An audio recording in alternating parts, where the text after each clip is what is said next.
탈북민이란 말 앞엔 흔히 목숨을 걸고 탈북하신이란 말을 덧붙이게 되는데요.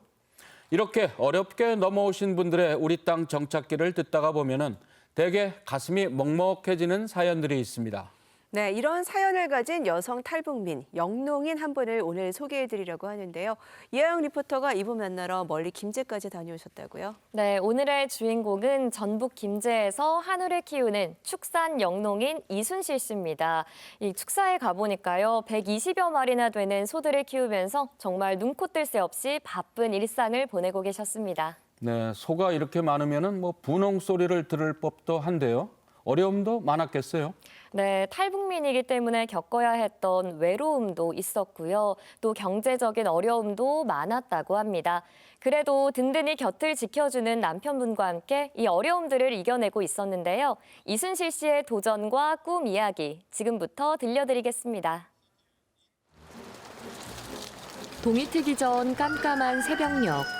붉은 빗소리 사이로 아침을 깨우는 우렁찬 울음이 들려옵니다. 이내 축사에 불이 켜지고 부부의 분주한 손길이 이어지는데요. 오늘은 정성껏 키운 소 2마리를 경매장으로 보내는 날입니다. 지금 소 경매 나가요. 32583. 생계를 위해 흘린 땀이 결실을 맺는 순간. 하지만 만감이 교차합니다. 정든 소를 떠나보내려니 발길이 쉽사리 떨어지지 않는데요. 송아지들 나갈 때는 기분 좋은데요. 엄마들이 나갈 때는요. 최대한을 안 보려고 해요. 마음 아파요. 명이 거기까지 라질 않아, 신랑이. 정착 12년 차인 순실 씨는 한국에서 만난 남편과 함께 3년째 한우 축사를 운영 중인데요. 부부의 하루 일과 대부분은 소들을 돌보는 일로 채워집니다. 막 출산을 기다리는 어미소의 새끼를 받는 일도 순실 씨의 몫입니다. 오늘은 새끼 낳을 거지? 새끼 낳아주라이. 고마워. 이 송아지들 말해. 아, 이것들 일이 예뻐. 영양제 주사도 직접 놓고 육아 일지까지 쓰며 꼼꼼히 돌보는데요. 송아지를 키우는 데서는 송아지도 애기질하나요? 금방 나서 키우니까 육아일지라고 했어요. 이날은 밤새 내린 비로 비닐이 떨어져 나갔습니다. 완전 여기 물바다네. 어떡하냐 너들. 이렇게 얼굴 새까매서. 어우, 난 이것들 문제다. 어떡한디야. 2팔을 걷어붙이고 나선 건 역시 남편으로 축사 운영에 가장 큰 힘이 됩니다.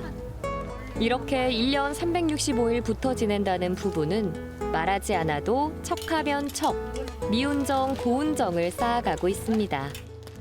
한 번 말해갖고 안 들으면 큰 소리 나. 일하다 보면 큰 소리 좀 나죠. 왜 안 나갔어요? 그래도 괜찮아요. 큰 소리는 당신이 지지. 큰 소리 내가 진디야. 우리 아저씨는 그냥 좋다주의요. 탈북에서 정착, 결혼해서 귀농, 그리고 한우를 키우는 축사 사장이 되기까지 파란만장한 인생 여정은 최근 남북 하나재단이 주최한 발표회에서 성공적인 정착 스토리로 소개되기도 했습니다. 북한에서 나와 20년을 중국에서 살다 북송돼 2년간 감옥에 갔다 온 뒤 안정적인 삶을 위해 한국에 온 순실 씨의 첫 직업은 간호조무사. 당시 46의 나이로 노년에도 할 수 있는 일을 찾아 병원에 취직하게 된 건데요. 6년을 열심히 일했지만 병원장이 해외로 나가면서 새 직장을 찾아야 했습니다. 그때 지인 소개로 남편을 만나 연애와 이별을 반복했고 2018년 혼인신고를 마쳤습니다. 좀 화끈하고 그냥 성격이 그냥 좋더라고요. 내 마음의 애형상도 그렇고 마음상도 그렇고 이만하면은 사람 일단 깨끗하고 술 안 먹고 담배 안 먹고 하니까 일단 실수 같은 건 없고 여자들이 그래도 바라는 그것이 한 가지 로망이질 않아요.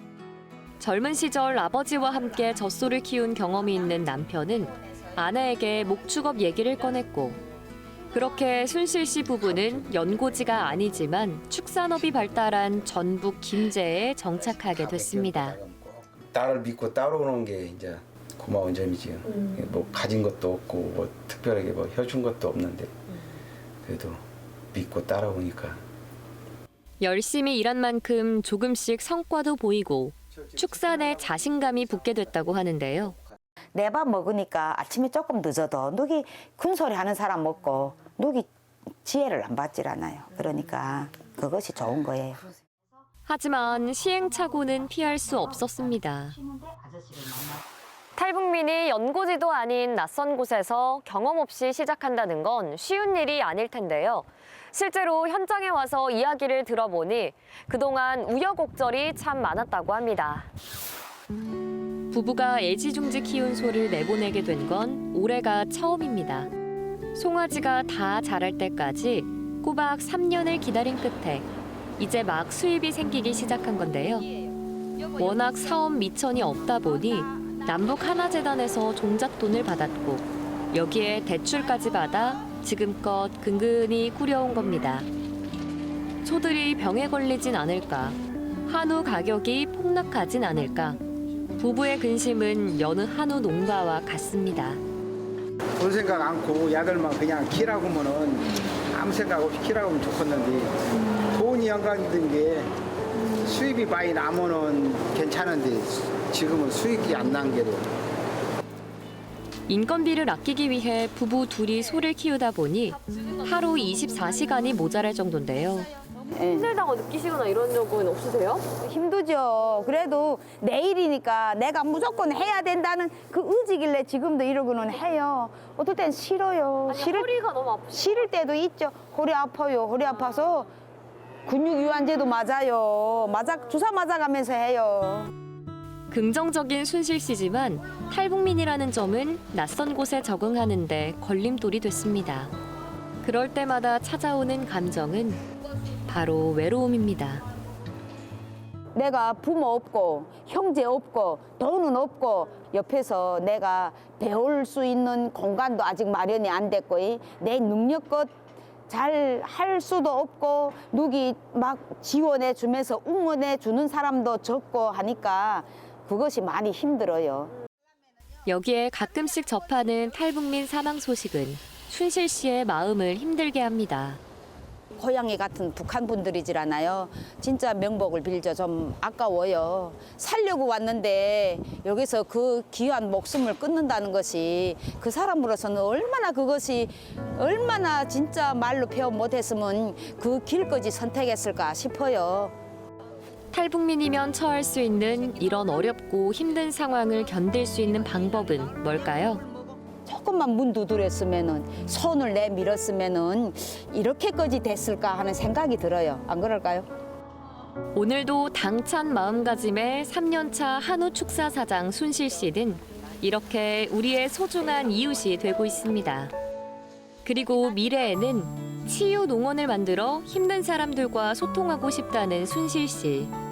마음의 치유를 하는 치유 농원 같은 거 우리 집에 일주일에 한 번씩이라도 어르신들 오셔서 그냥 앉아서 드시면서 꽃 보고 다 모든 걸 잊고 잠시나마 그렇게 해주고 싶은 욕망이 저희 꿈이에요. 북녘 고향을 떠난 지 올해로 30년. 평생의 동반자 남편과 함께 타향살이의 서름 속에도 미래를 가꾸는 순실 씨의 일상이 내년엔 좀 더 다정하기를 바라봅니다.